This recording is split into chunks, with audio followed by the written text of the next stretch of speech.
Hello viewers, Super GT here, Forza Motorsport 7. Wow, we're back. It's been a while actually. Endurance lobby. Now, let's go then. Off the line, Noob City, our favourite city in the whole wide world. And going into turn 1, driving the Ferrari. And that happened. Yep, sim damage is back, ladies and gentlemen. And it makes you really wonder, you know, why the hell do I even bother playing this game? And stuff like that happens. This is a racing disorder. But yeah, this leads to the inevitable having to drive backwards up the main straight, throw in a sick little handbrake drift, come out about 2 years behind, and then, keywords here, give up. Just simply give up.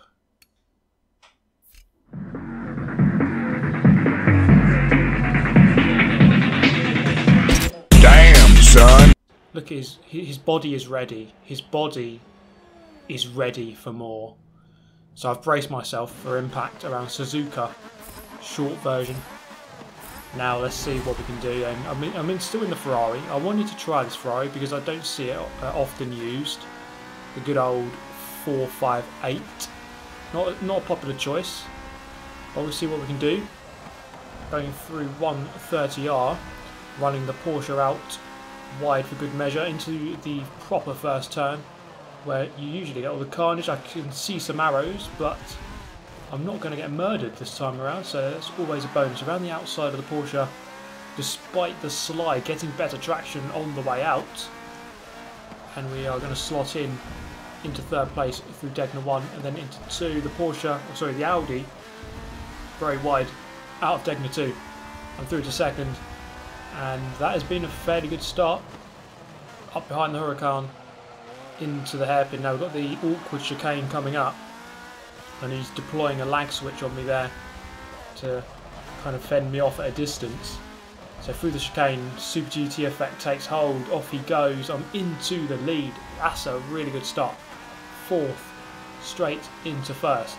Doesn't really get any better than that, other than fifth into first, sixth into first, 7th into first, 8th into first would also be better, and anything up to 24th to first. So there is quite a lot of better possibilities.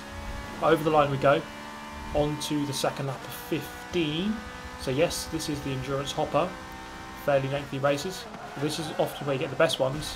And remember, we do have simulation damage on, as I found out to my peril around Noob City. So we do have to be careful once we come up to the back markers and around the other guys if they catch up. Let's hope they don't. We'll see how it goes though. Through the first couple of corners, a couple of awkward 90-degree corners, and I'm very wide through Degner 2, or sorry, through Degner 1 on the exit into 2. And in a way, using the gravel there to slow me down kind of helped. It didn't really lose me too much time at all. So that is perhaps a legit tactic. Just use the gravel as a brake. Out of the hairpin, we just momentarily saw the gap back to second place through the awkward chicane. It's really not easy to get right, and the car doesn't seem to like the curbs. It does seem to want to slide every time you touch those curbs. So it's not a car that I'm used to, and this is the first proper race I've used it. I mean, the Yas Marina race obviously can't be considered a proper race. I only did one lap before the inevitable rage quit. Okay, so we're going to skip to the end of lap 4. You see the gap behind, roughly the same as it was. So they've kind of pegged me there at a couple of hundred feet, maybe 2-3 seconds behind. Now this is where you could easily lose those couple of seconds when you come up to the back markers. How is this going to turn out? So it's an Audi R8. And he's taking a fairly central line, an unusual line. Now Degner 1 and 2 aren't good places. He seems to be taking a very unusual defensive centre of the road line. And he's blocking me all over the place. I'm going to try and get him on the exit. Can I do that? He's moving across, making me go very narrow. He's really not going to make it easy for me. I'm going to try to put my nose in there, but it's not enough. Ninja Liam is making it really hard for me. As we come out of the hairpin, You're going to swipe across. I'm not going to take any of that into the chicane. Off you get, pal. I've had enough of your antics, Ninja Liam. Off you get. So we're going to go up into, well, stay in the lead, but these two guys are going to catch right up onto my tail. So that obviously didn't go well. Could have been a bit more patient, but I did lose, well, basically my entire lead. So this guy, this back marker, is anything going to go wrong? Just about no, but now I've got myself a gap and I've got myself between, I've got myself a back mark between myself, but I'm going to go into the pits here. And look at this, this is the most awkward rejoin in the world. That guy just goes flying past as I come out of the ghost on the racing line. Great times indeed, great times indeed. So then through turn number 1 into the very sharp corner here. Very easy to brake too late, very easy, and I've done it. Momentarily braking a little bit later than I would have liked to, but not losing too much time, I hope. So, I mean, these laps here, obviously crucial. Someone did follow me directly into the pits. There were two guys right behind me as these two guys get into a kerfuffle, and I go through. Another Moses effect for you. So there were two guys right behind me before I pitted. One followed me in, and he's the guy who is right behind me now. But then, of course, the other guy stayed out. So we'll have to see exactly where he comes out. So we're still in a direct battle in a way, although he is a pit stop ahead, technically. So when he's going to use that, I don't know. We'll have to wait and see. But we obviously have to try and nail as many laps as we can now to make sure that we get out ahead. In fact, he's going in now. You can see his name come out, come up on the top left of the screen there just momentarily. So coming through the exit of Spoon Corner, here we go onto the main straight. It's a fairly short pit lane. There's basically no driving down the pit lane. You're pretty much into your pit box straight away. There he is. I'm going to get the momentum. Am I? Yes, I am just about. So going back past him, I'm still in 4th, but the top 3 are yet to go into the pit lane, so I don't think we have to worry about them just at the current moment. Into turn 2, a little bit wide. The Ferrari seeming to be a little bit stiff, you know, so not really going through those corners as well as I'd like. It does make it fairly stable, but it's just it just doesn't quite want to go round as fast as you'd like. But I've got to make do with what I've got. So into the hairpin, that proximity arrow flickering orange and then going a brighter shade. And you can see that as I just hook up with the apex, there's just no way you can go. You can't really go up the inside because I'm completely on the inside. And then through the chicane, really awkward corner, really hard to get right. And consistently get it right at least. So we've definitely got a race on our hands here because this guy is swarming all over us. As we come through the first apex of Spoon, second apex, gone a little bit wide, but I can get on the power. And I'm pretty sure, let's have a look, how quick is my car in a straight line compared to his. He's got the BMW, which I think isn't the best in a line. So I am going to pull away slightly, so I don't quite have to worry about moving to 130R, but it's through the handling sections where I do have to worry. He's right behind me. I'm going to go defensive into turn 2, hit my braking point just about okay, and ooh, it looked a bit rude there to be honest, but I think it's one of those moments where your cars kind of get caught on each other and then you both drive straight. So I think that briefly happens, but he's going to kind of try to regain himself here as he just goes to the back of me through Decna 2. That's going to put pressure on second place from 3rd, which is exactly what I need. I think when you're defending your position, eventually what you want is the guy behind to get distracted by the guy behind him. So of course, not too much touching from the rear ends, guys, please, but that's some quality life advice from my previous Gran Turismo video. But sometimes it can help you. If a guy touches you inappropriately through the apex, it can slow them down, so you do have to consider that. So just backing up the pack in a way, trying to make him, as we get some contact in the rear end once again, that's not really going to help him as it kind of shifts his speed onto me. So coming down the main straight, this is lap number 9 now. You can see just how close the race is as we go on to lap 10. So 6 laps remaining. We are nearly 2/3 into the race. as we wind through 130R. I can't quite take that as quick as he can, so he's always going to have the overspeed on me. So I'm having to go defensive pretty much every time into turn 2. I'm going to leave him a lot more room this time, and through turn 3 leave him more room as well, by getting the slightly better exit, more traction, and then slotting in back in first. So you see we're in first place now. I'm going to surrender the lead with a silly mistake on the curb on the exit of Degner 1 into 2. So I've surrendered my position. This is a worrying moment because he looks very quick. I'm going to punt him in the rear end. So he looked really quick, and it looks like one of those times when the guy behind is really eager to get past, and they probably will just begin to pull away if they get past you. So all I can do here is really try to keep the pressure up early and make him make some mistakes, just force him into some errors that he might not have made if I wasn't there. So through Spoon Corner. Now this is where I've really got to capitalise because I have the better straight line speed. So I'm going to go for a late apex, go onto the power so we can get some good speed down the straight. Obviously targeted at a slipstream, not that it does really anything in this game, it's very, very weak. But we can see that we are gaining maybe 20-30 feet, I suppose that's better than nothing, into 130R. So you see he carries a lot more speed through there. I probably could do the same, but I don't quite have the confidence because of the car setup. Taking a much better line through that corner though, so we're going to pull right onto the back of him, and through turn 3 towards the Degners. That was actually quite a good sequence there, and really I should be losing time because of how good his handling is and mine isn't. So through Degner 2 it's deja vu, but rolls reversed. He's made the wide entry, and I'm going to go back into first place. So rolls reverse once again, I'm back into the lead. I've got to go very defensive, receive an inappropriate touch in the rear end.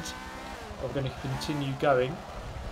So then, 15 minutes have gone here. We have 4 laps remaining, very slidey on the exit of the chicane. Once again, the curb not being kind, and there's going to be contact on the run up to Spoon Corner. I'm going to back off here because I couldn't really tell what the hell went on.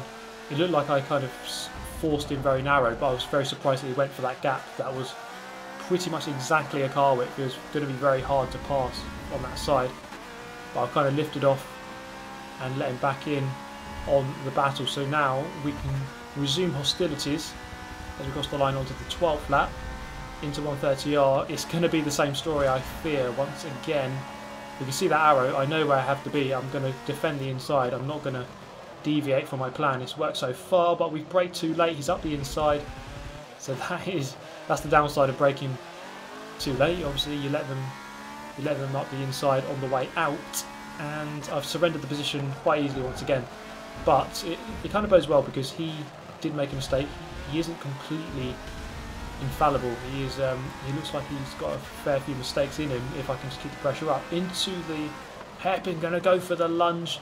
Danny Rick would be proud, but it isn't going to come off. A little bit too late on the brakes. It is worth a try though. I was in a good position to go for it, and it was a clean pass, I suppose. So then through the chicane on the exit, he hasn't got quite the best exit as he would have liked, so I might not be able to capitalise into Spoon, but if I can keep close through Spoon I might be able to get somewhere alongside into 130R. Let's see if we can do that. So he's got the BMW Z4, very, very good in the Forza GT division in terms of handling. You can see just how much traction he gets on the exit of Spoon onto the main straight. Gains maybe 20-30 feet just on that traction zone alone, and then that's enough to keep me at bay down the main straight here.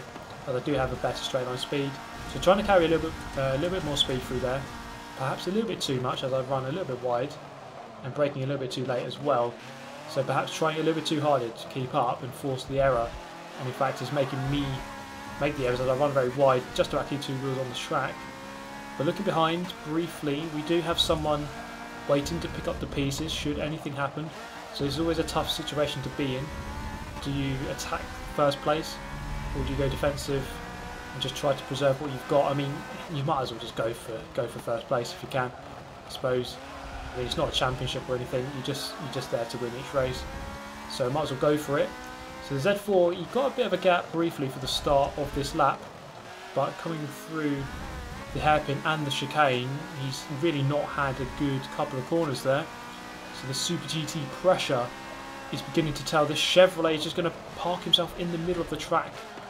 Really awkward positioning from that guy. I assumed that he was going to ram one of us off, but thankfully he didn't.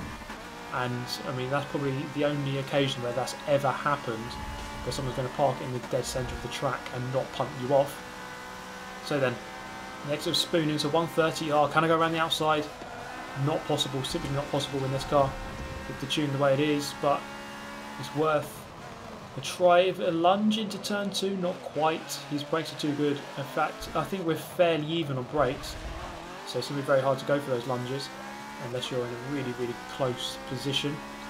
So then lap 14 is brewing up nicely here.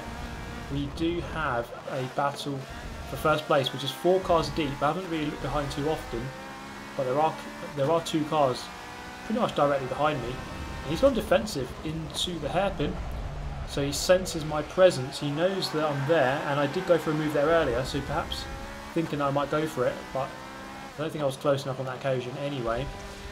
So all that does really is help me close the gap to him. So he gets a slightly better exit from the chicane on the run up around the long bend towards Spoon, breaking on the start of that shadow, or the end of the shadow, and that pretty much sets you up for that corner very nicely. And then through Spoon, waiting for that late apex as you just go over a little crest, and then you can begin to accelerate on the way out onto the final lap then. So we're coming under pressure from behind, so then this is quite an interesting scenario. Do I attack or do I defend? It's quite a hard one to decide, but I've said it earlier, I want to go for the win, but it looks like I'm not anywhere near close enough to go for a lunge into turn 1, or turn 2, this turn here is. And I'm going to go very wide. He's up my inside into turn 3. I'm just running very narrow and defend the position. I think that was a very good defence. Just run the opponent very narrow onto the apex. Keep your car kind of central on the track, and they can't really get on the traction as early as they'd like, as they have to turn very tight. So that was a good defensive move to keep second into the kink before the hairpin. Is there a chance of getting first place? He's gone very deep. He's gone very deep. So the pressure is going to be back on, and he's messed up the chicane a couple of times already. So is he going to do that one more time?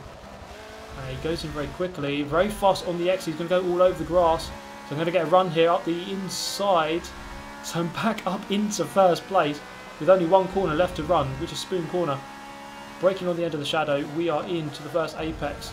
Second apex left to go, just to graze the curb on the way in, and on the way through, a bit of contact, and he's through back into first place on the run up to the line. So, oh, he's going to back off. He's backed right off, and he's let me go. Perhaps he felt very guilty about that contact coming through the second apex of Spoon. But, I mean, ultimately, it was just a really good race. So had I finished second, I wouldn't have really cared at all. I think it was just a really good race. Attacking, defending, mostly defending, but respect all around. So it was actually a good change there from Ferrari Fury in the first race around Yas Marina to Ferrari Fun and Respect. It actually turned out to be a very good race. So it is possible in this game, but just it's very hard to find. But that is the end of the video, guys. Do let me know your thoughts as always, and sub for more of the same. And do, of course, hit the like button if you enjoyed the video. I shall see you in the next one, guys. As always, thank you very much for watching. Goodbye.